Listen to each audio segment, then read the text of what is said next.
Ahoj, máš 100 sekúnd na 8 otázok, čas ti začína práve teraz. Ako znižujeme riziko nekvalitného hiringu?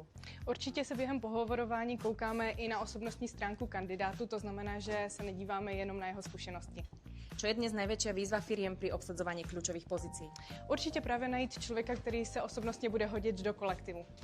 Ako funguje permanent placement pri expanzii do nových regiónov? Expanze je pro firmy velmi náročná, proto často oslovují personální agentury, kteří mají rozšířenou databázi právě v různých lokalitách.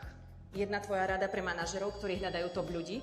Určitě se koukat také na požadavky kandidáta, to znamená, pokud vyžaduje home office, tak se kouknout, jestli mu vůbec tuto možnost můžeme dát. A teraz kuriózne otázky. Aká je najpodivnejšia časť, ktorá vyšla od klienta? Asi najít mlynáře z praxí. Aká je najkratšia doba, kedy kandidát odišiel po nástupe? 2 týdny. Ako najväčšiu odveci požiadavku ste od firmy počuli? Asi pravděpodobně najít seniorního kandidáta za juniorní mzdu.